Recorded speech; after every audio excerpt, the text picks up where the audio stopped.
Hollywood turned Bonnie and Clyde into a romantic legend, but the man who brought them down was erased from history. Frank Hamer, a Texas Ranger, survived dozens of shootouts, was shot 17 times over the course of his life, and tracked the couple for 102 days until the final ambush in Louisiana. These are 20 little-known facts about the hunter Hollywood chose to forget. Fact 1. Frank Hamer was shot 17 times and pronounced dead 4 times, and still died of old age, in bed. Between 1905 and 1934, Texas Rangers records document more than 50 shootouts with his name on them. Do the math. Most lawmen from that era didn't survive even 5. Historians call it statistically impossible. But luck had nothing to do with the story. Hamer treated every confrontation like a chess match. Before he ever drew his gun, he had already chosen the ground, studied the position of the sun, and mapped out his opponent's escape routes. He never went into a shootout without a prepared advantage. If the conditions weren't his, he simply waited. It was that cold patience that in 1934 made Texas the obvious choice. When no one could stop Bonnie and Clyde, they called Hamer. And the rest, as they say, became history. Fact 2. August 1917, Navasota, Texas. A group of smugglers set up an ambush for Frank Hamer on a deserted road. They fired several shots, saw his body lying there, bleeding, not moving, and left certain the job was done. Fatal mistake. Hamer survived. And here is the part that separates this man from anyone else. He did not gather a posse, and he did not go out shooting for revenge. He spent 2 months recovering in silence, gathering names and information. Then he returned to Navasota alone. One by one, he tracked down every man involved in the ambush and arrested them, without firing a single shot more than necessary. No spectacle, no headlines, just methodical, cold, relentless work. Texas criminals learned the lesson the worst way possible. Leaving Hamer for dead was the fastest way to meet him again. Fact 3. Frank Hamer had a training habit that puzzled his fellow officers. He spent hours shooting with his left hand, even though he was right-handed. It was not showing off. It was survival math. Hamer understood a truth most lawmen only learned too late. In a real shootout, the dominant hand is the most likely target.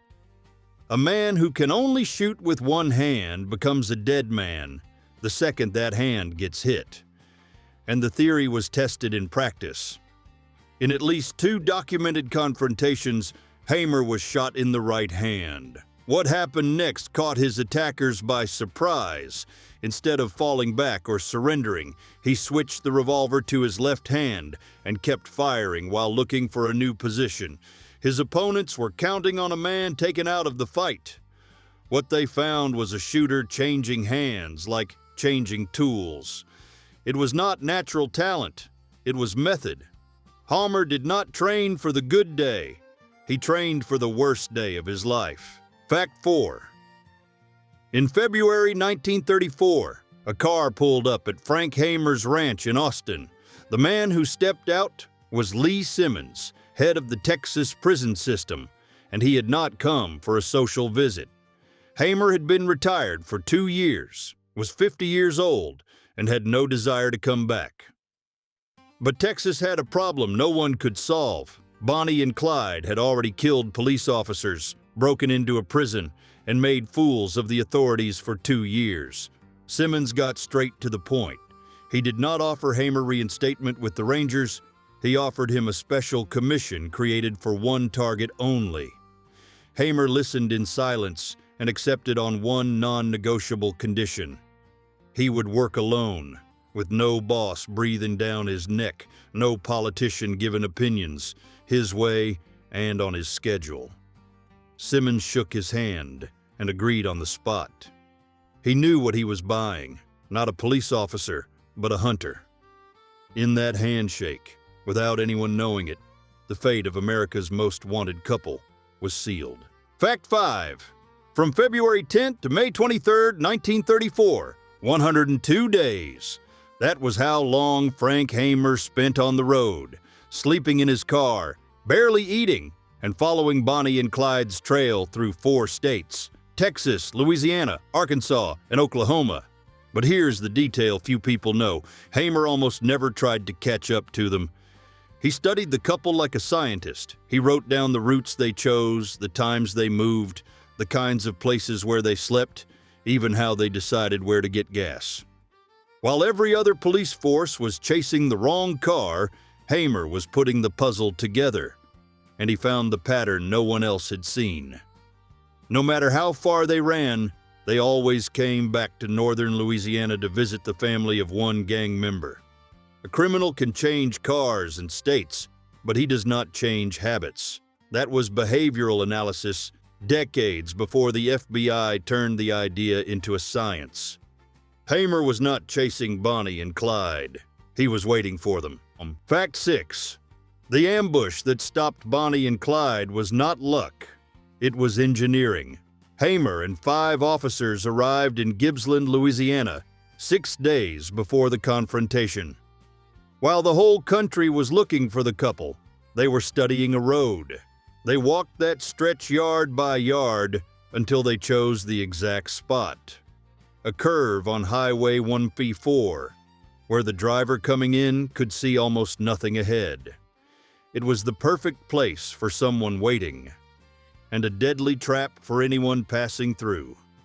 In the early morning of May 23, 1934, the 6 men took their positions in the brush before sunrise and lay in the vegetation for hours, without smoking, without talking, enduring the heat and mosquitoes in absolute silence. Around 9:15 a.m., the growl of a Ford V8 came up the road. It was the car. When it passed in front of the firing line, all 6 opened fire at the same time. In seconds, more than 190 bullets tore through the vehicle. The 102-day manhunt ended in less than half a minute. Fact 7. Here is the detail from the ambush that still sparks debate more than 90 years later. When the 130 bullets hit the Ford V8, Bonnie Parker was eating a sandwich. The later investigation confirmed it. She did not have a gun in her hands at the exact moment of death. There was no warning, no order to surrender, no chance, and Frank Hamer never apologized for it. When questioned over the years, he held the same position until the end. Bonnie was not a hostage or a bystander. She was an active participant in a gang that had killed 9 police officers, and any attempt at a clean arrest had already cost lawmen their lives. To Hamer, the element of surprise was not cowardice.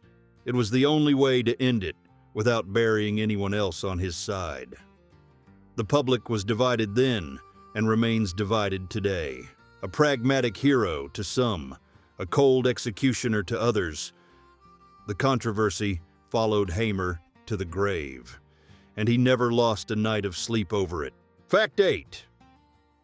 Want to know how much Texas paid the man who stopped Bonnie and Clyde? $180 for a month of work that included a 102-day manhunt and the most famous ambush in American history. Do the math. It was less than Hamer made as a regular ranger before he retired. For years, he knocked on the state's door, asking for fair compensation for the special job. And for years, Texas refused, systematically, like it was just pushing paperwork aside. Meanwhile, on the other side of the country, Hollywood was making fortunes telling the story of Bonnie and Clyde on the big screen. And worse, on screen, the murderous couple became a romantic legend, and Hamer appeared as a villain or a background figure, when he appeared at all. The man who did the real work, risking his skin on the side of a Louisiana road, received less than an office salary. America turned the outlaws into stars and sent the bill for being forgotten to the man who stopped them. Fact 9. In 1967, Hollywood released Bonnie and Clyde, starring Warren Beatty and Faye Dunaway, and committed a dishonesty the Hamer family refused to swallow. In the film, the character based on Frank Hamer is captured by the couple, photographed hugging them like a trophy and humiliated in front of the cameras.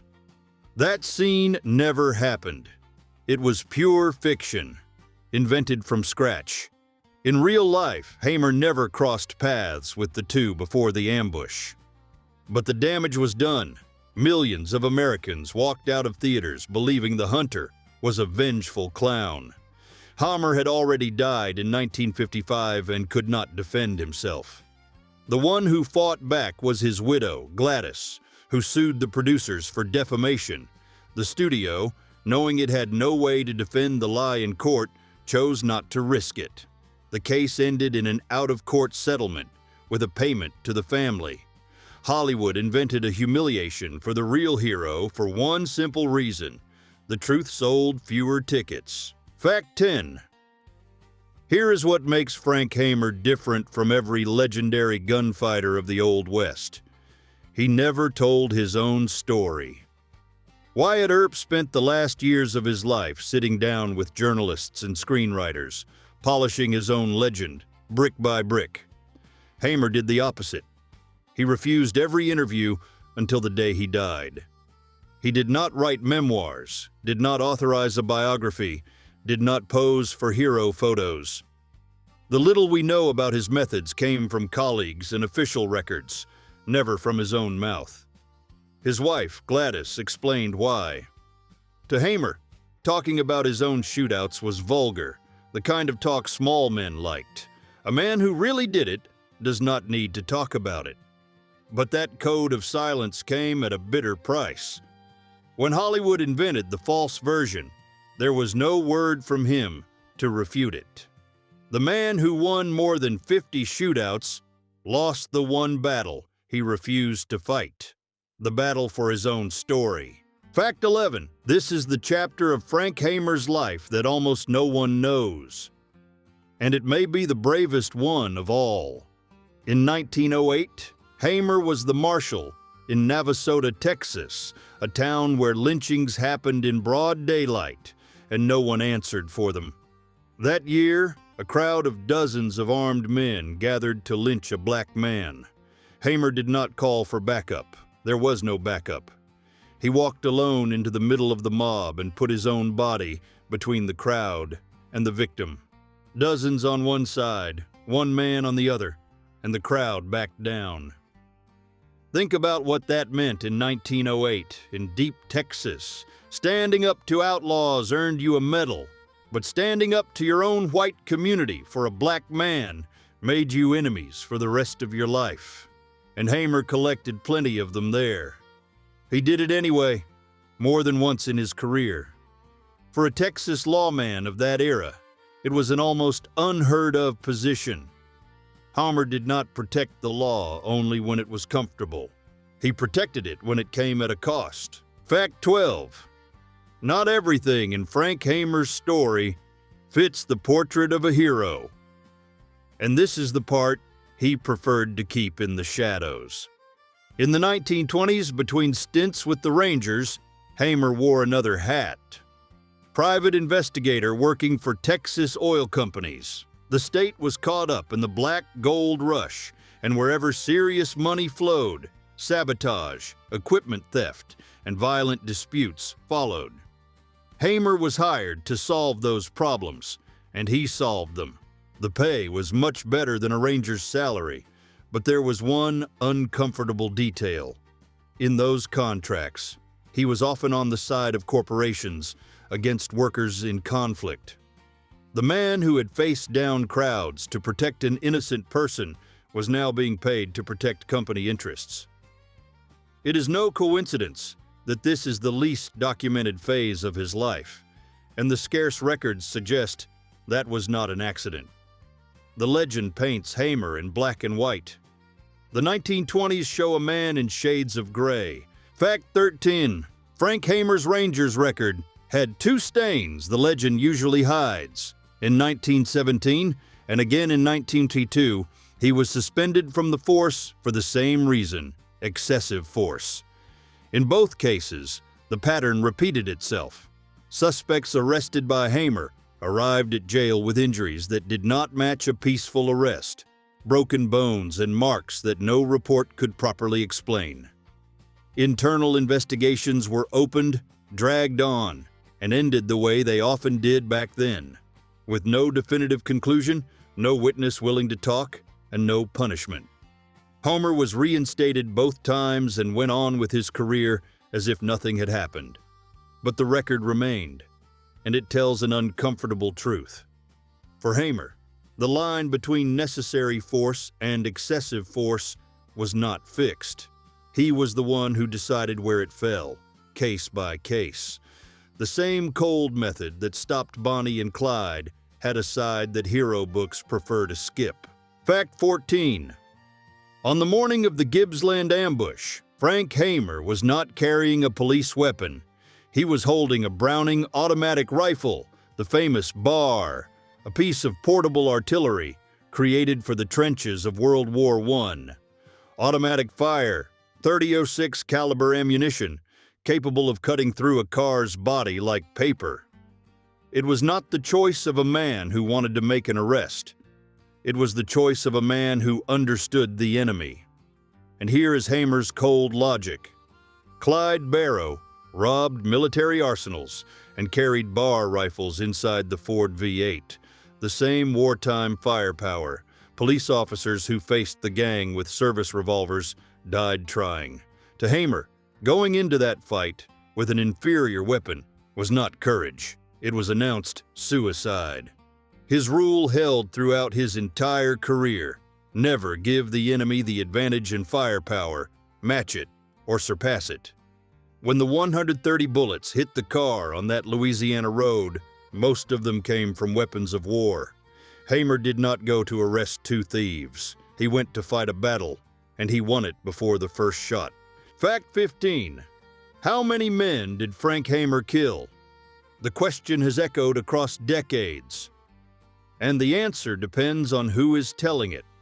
Biographer H. Gordon Frost, who dug through records and testimonies, arrived at an astonishing number: 53 dead and another 23 wounded over the course of Hamer's career. Other researchers pumped the brakes, arguing that some of those deaths do not have solid documentation and that the real count may be lower. And the one man who could have ended the debate did what he always did: stayed silent. Hamer never confirmed or denied a single number, staying loyal to his code of never talking about his own shootouts. But here is what no serious historian disputes.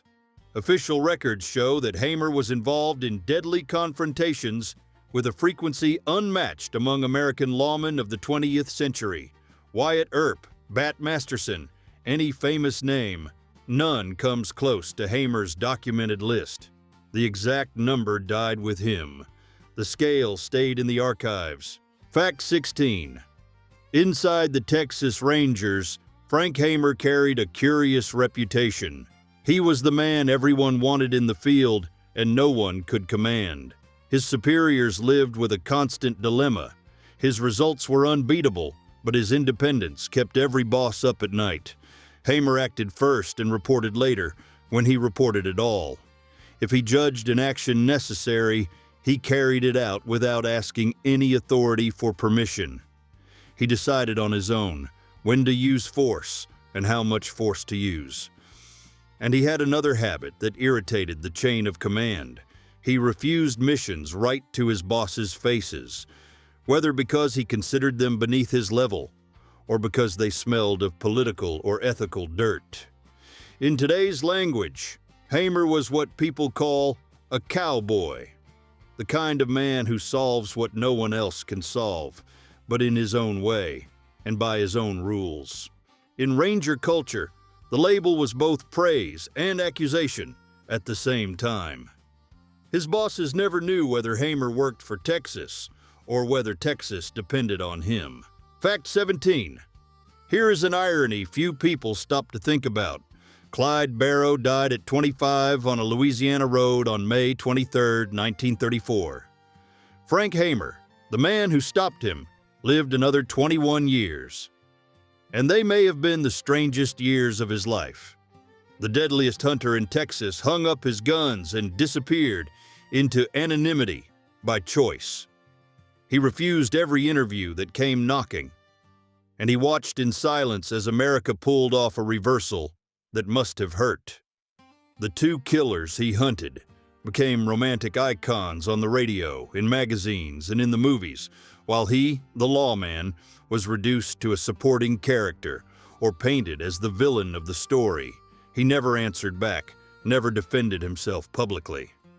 On July 10, 1955, Hamer died of a heart attack in Austin, Texas, at age 71, in his own bed. A fate dozens of men had tried to deny him with bullets. He outlived every rival. He just did not outlive the version they told about him. Fact 18. What happened in the minutes after the Gibbsland ambush is a chapter official history prefers not to detail. No sooner had the echo of the gunfire faded on the road than officers and curious civilians swarmed the bullet-riddled Ford V8 before any scene control, before any inventory, before any official photographs. And the looting began. Weapons, clothes, and personal items belonging to America's most wanted couple disappeared from pocket to pocket like hunting souvenirs. The most glaring case, one of Clyde Barrow's pistols, visible in photos taken of the car shortly after the ambush, simply does not appear in the evidence inventory. It vanished while it was still warm and was never seen again in the records. Some people even tore out locks of Bonnie's hair and pieces of her dress before the crowd was contained. The uncomfortable truth is this: the most famous ambush in American history, planned with military precision for 102 days, ended in a crime scene with no owner. Hamer controlled everything, except what came after. Fact 9. Frank Hamer spent his life running from the spotlight, but he made one single exception, and it says everything about the man. In 1935, 1 year after Gibbsland, historian Walter Prescott Webb was preparing the definitive book on the Texas Rangers. Hamer, who had turned down newspapers, radio, and Hollywood, agreed to speak with him. The reason was simple. The press was already twisting the ambush, and Hamer wanted the correct record preserved by a serious historian, not by a headline hunter. He gave Webb his only direct account of the hunt for Bonnie and Clyde, and then went back to silence until the day he died. Decades later, when the movies reinvented the story, it was his widow Gladys who took the truth to court. The settlement came, and so did a partial truth, but it never reached the general public. Hamer's account is still there, in a 1935 book almost no one has read. Fact 20. In the end, what does Frank Hamer's life represent? A kind of service the modern world simply does not produce anymore. Hamer came from an era when a lawman was any man capable of doing the job and willing to die doing it. No police academy, no use of force protocol, no camera reviewing every decision. The system was brutally simple: results or a coffin. And in that system, no one from his generation performed better. Whether that world was good or bad, history is still debating. But one thing is certain: Hamer was erased because he did not fit the narrative Hollywood needed to sell.